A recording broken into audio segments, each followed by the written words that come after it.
Assalamualaikum warahmatullahi wabarakatuh. Anak-anak sekalian, khususnya kelas 7 SMP, kali ini kita akan melanjutkan pembahasan suhu dan kalor bagian yang kedua. Oke, sebelum pelajaran kita mulai, coba kita main-main sedikit. Ikuti apa yang saya lakukan sehingga kalian nanti bisa menyimpulkan apa yang ingin saya tanyakan. Oke? Buka kedua telapak tangan kalian, pertemukan, lalu dengan agak ditekan sedikit, kalian gosok-gosokkan antara telapak tangan kiri dan kanan. Dengan hitungan 3 kita mulai. 1, 2, 3.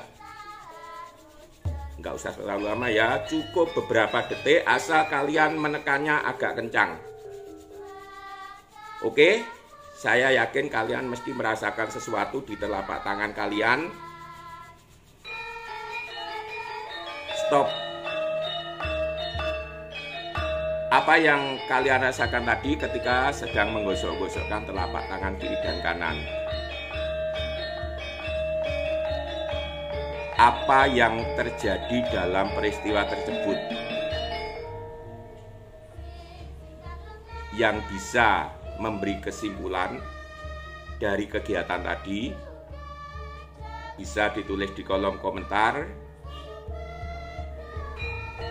Akan dapat apresiasi bagi pengirim komentar yang paling mendekati benar dan pertama kali mengirim. Oke anak-anak, pembahasan kita nanti penekanannya pada kalor. Kalau yang kemarin kan suhu beserta pengukuran dan alat ukurnya.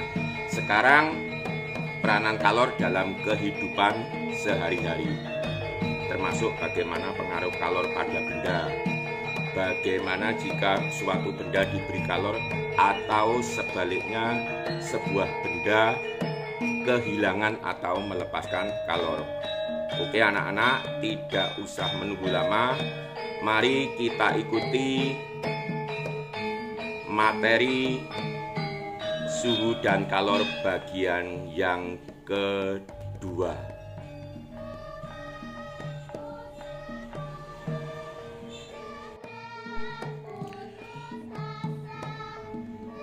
Anak-anak, perhatikan peta konsep tentang kalor berikut. Jadi, kalor pembahasannya bisa berupa perubahan suhu yang sudah kita pelajari pertemuan yang lalu, kemudian perubahan wujud dan perpindahan kalor. Artinya, kalor itu bisa merubah suhu suatu benda. Kalor juga bisa merubah wujud suatu benda, dan kalor bisa berpindah tempat dari benda satu ke benda lain, dari tempat satu ke tempat lain. Nah, perpindahan kalor itu ada 3 macam: konduksi, konveksi, radiasi. Sedangkan perubahan wujud itu ada yang melepas kalor dan ada yang memerlukan kalor. Oke, kita lanjut. Proses pemuaian zat padat, zat cair, dan gas. Jadi kalor itu jika diberikan pada suatu benda, artinya sebuah benda jika dipanaskan, itu pada umumnya akan memuai. Apapun, jika bendanya berbentuk padat dan berupa batang, dia akan mengalami pemuaian panjang. Jika berbentuk lembaran, dia akan mengalami pemuaian luas. Dan jika bendanya berbentuk cair atau gas, dia akan mengalami pemuaian ruang artinya volumenya akan mengembang. Ini sangat mudah kita pahami. Ambil contoh sederhana, kita merebus air, itu setelah panas dan suhunya makin meningkat, permukaan air akan naik. Dan itu akan nampak jika wadah untuk merebus air itu cukup kecil. Misalnya tabung reaksi atau gelas kimia ya.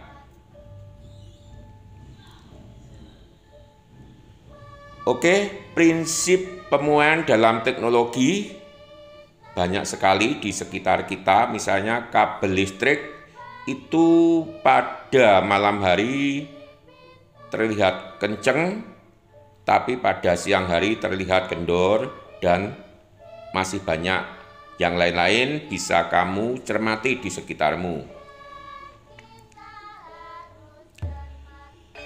Pengaruh kalor terhadap perubahan suhu dan perubahan wujud.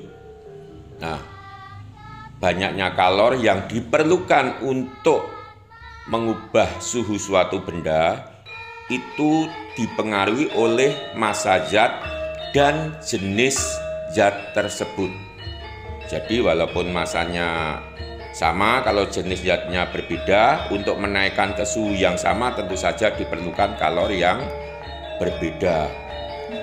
Lalu kalor juga bisa mengubah wujud benda atau zat. Misalnya dari padat menjadi cair, dari es menjadi air, itu diperlukan kalor. Artinya harus dipanaskan.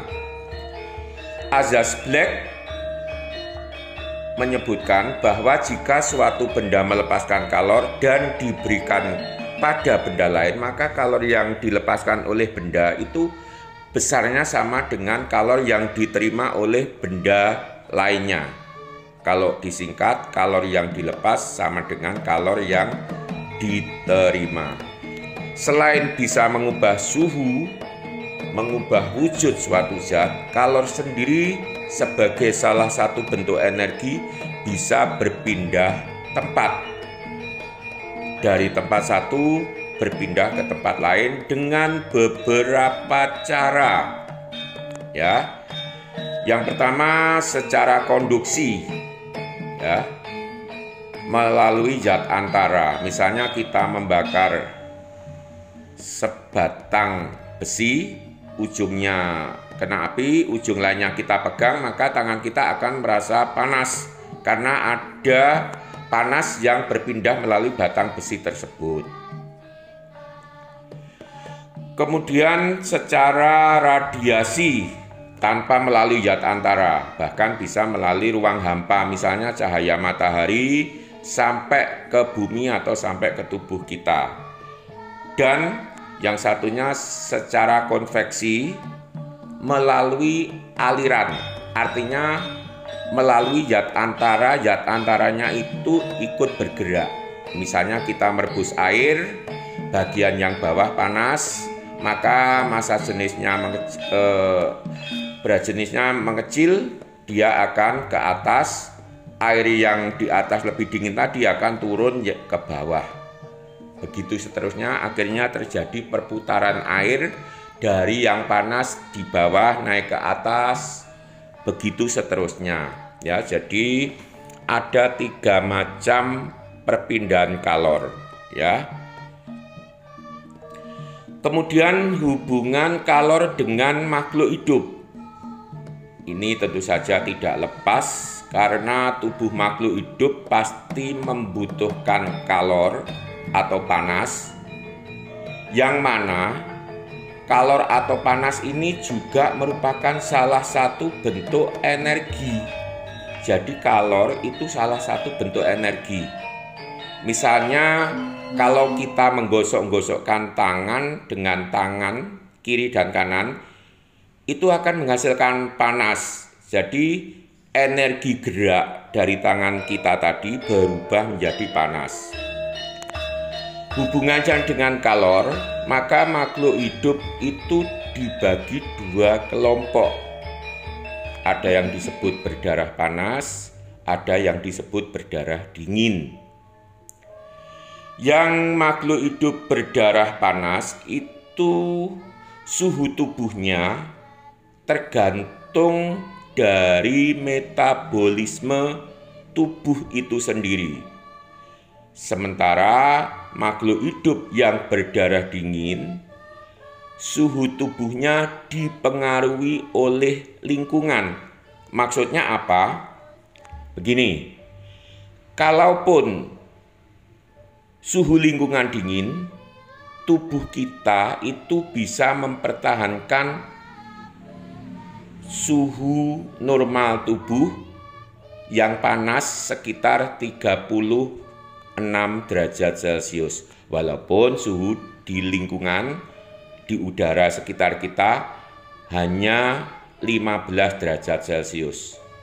Nah, untuk itu maka energi dalam tubuh kita diubah menjadi panas untuk menghangatkan sistem tubuh kita. Sebaliknya, untuk hewan berdarah dingin, di mana metabolismenya tidak bisa mengatur suhu, jika suhu lingkungan dingin, dia akan mencari tempat yang hangat, misalnya masuk ke dalam liang. Contohnya beberapa atau hampir semua reptil ya. Kemudian di daerah kutub banyak sekali berbagai jenis hewan yang harus menyesuaikan terhadap suhu dingin. Dia akan masuk ke dalam liang persembunyian, atau bahkan ada yang ekstrim harus melakukan hibernasi atau tidur dalam waktu yang lama dalam rangka tubuhnya menghemat energi. Kalau dia berada di luar atau di lingkungan yang dingin tadi, maka dia akan kedinginan karena tubuhnya tidak bisa memetabolisme panas seperti halnya hewan berdarah panas seperti bangsa burung, mamalia, dan juga manusia. Kemudian ada beberapa tingkah laku lain beberapa hewan untuk mengatasi keadaan suhu lingkungan yang berubah-ubah tadi. Ya, misalnya untuk beberapa jenis mamalia seperti kerbau, badak, jika suhu terlalu panas, dia akan menceburkan diri ke dalam air atau lumpur dingin. Hewan yang berdarah dingin tadi dikatakan sebagai eksoterm, sedang yang berdarah panas disebut endoderm. Bisa dicermati ya penjelasannya di layar. Sebagian sudah saya jelaskan secara global tadi, kalian bisa mencermati lewat teks. Kalau belum jelas bisa di screenshot.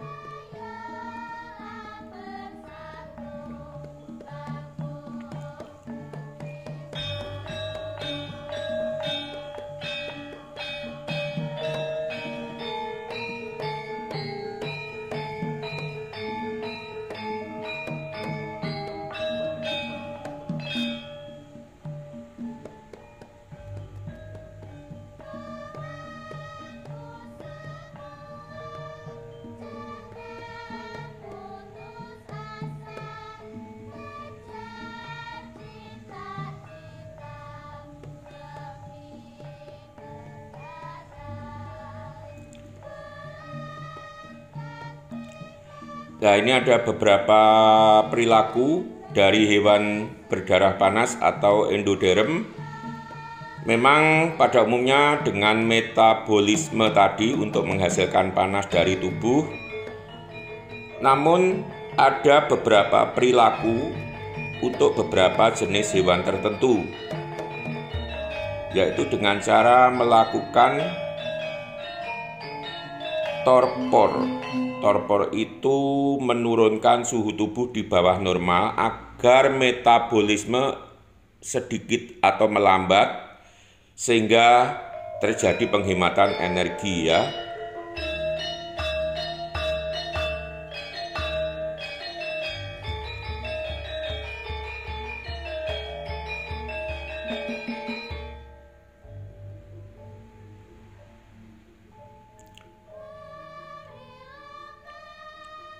Kalau bangsa burung, bulu itu berfungsi untuk menahan supaya panas tubuh tidak keluar, apalagi untuk hewan-hewan yang hidup di daerah dingin. Itu pun juga mekanisme untuk mempertahankan atau penghematan energi. Oke, untuk perhitungan kalor, ini ada satu contoh sederhana, bisa kamu cermati. Dengan lambang-lambang Ki, banyaknya kalor yang diserap atau dilepas, M, massa benda, C, kalor jenis benda, delta T, perubahan suhu, bisa berupa kenaikan atau penurunan suhu. Contoh, berapa kalor yang dibutuhkan untuk menaikkan suhu 500 gram air dari suhu semula 20 derajat Celcius menjadi 100 derajat Celcius. Oke, diketahui massa kita jadikan kilogram, 0,5 atau setengah, kalor jenis air 4,184 biasanya dibulatkan 4,2 Joule per kilogram derajat Celcius.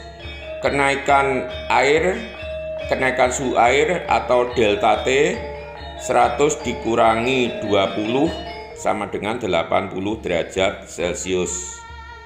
Kita hitung, Q sama dengan C kali M kali delta T, dan hasilnya sama dengan 167.360 Joule. Oke, sampailah kita pada akhir pembahasan kali ini. Ada beberapa tugas yang harus kalian kerjakan. 1. Kemungkinan apa saja yang terjadi pada suatu benda jika diberi kalor. 2. Berikan 3 contoh penerapan konsep atau prinsip pemuaian pada benda-benda yang ada di sekitar kita. 3. Seember air diberi kalor sebesar 2 Joule.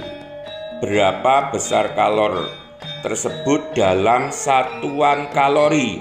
Jadi kalor sebesar 2 Joule jika satuannya dijadikan kalori menjadi berapa? Ya.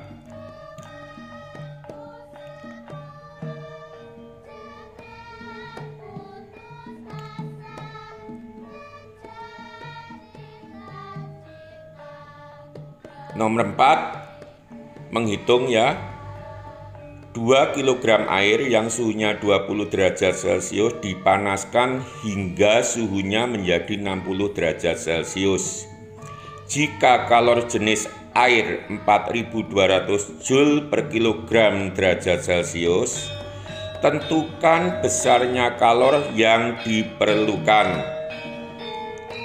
5.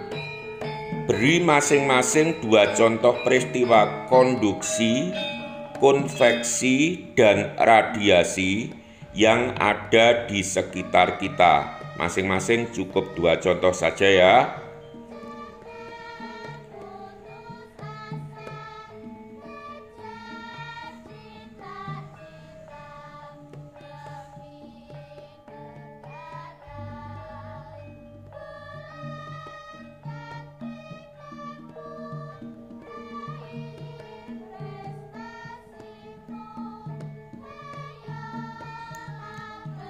Perhatikan diagram perubahan wujud di atas.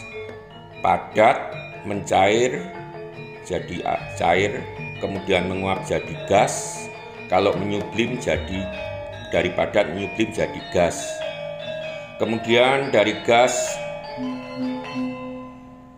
mengkristal jadi padat, dari gas mengembun jadi cair, dari cair membeku jadi padat. Ada 6 macam perubahan wujud di situ. Kelompokkan dari ke-6 peristiwa tersebut mana yang A. memerlukan kalor atau panas, B.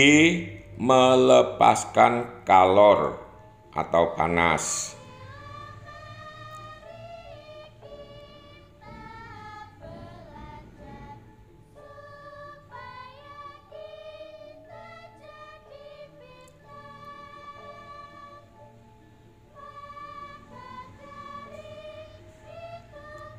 7. 2 kg es yang suhunya 0 derajat Celcius dipanaskan hingga melebur semua. Jadi es tadi akhirnya menjadi air semuanya, dan pemanasan terus dilakukan hingga suhu air menjadi 10 derajat Celcius.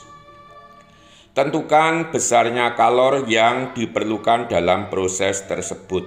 Nanti hal-hal yang diketahui ada pada akhir video ya. Kemudian nomor 8 atau soal yang terakhir, jelaskan bagaimana cara atau adaptasi makhluk hidup berikut ini dalam mengatasi suhu dingin. A. Beruang kutub. B. Manusia. Ini anak-anak hal-hal yang diperlukan dalam perhitungan beberapa soal tadi.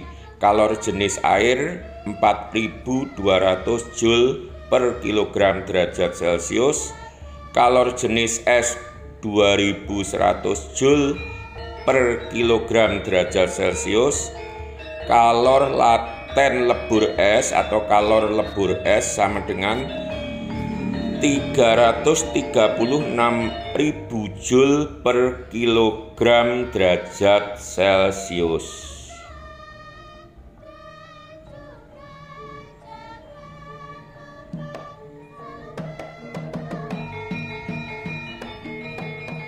Bagaimana anak-anak setelah mengikuti video tadi? Semoga kalian bisa memahaminya. Jikalaupun ada yang belum bisa kalian pahami, kalian bisa googling, bisa bertanya pada teman, ataupun bertanya kepada saya, bisa lewat WA, atau langsung bertanya lewat kolom komentar. Untuk semuanya saja jangan lupa setelah mengikuti video ini tulis nama, nomor absen, dan kelas kalian pada kolom komentar. Oke, selain itu jangan lupa mengerjakan tugas-tugasnya dengan baik agar pemahaman kalian lebih maksimal lagi. Oke, untuk kali ini sekian dulu. Sampai bertemu pada pembahasan materi berikutnya. Wassalamualaikum warahmatullahi wabarakatuh.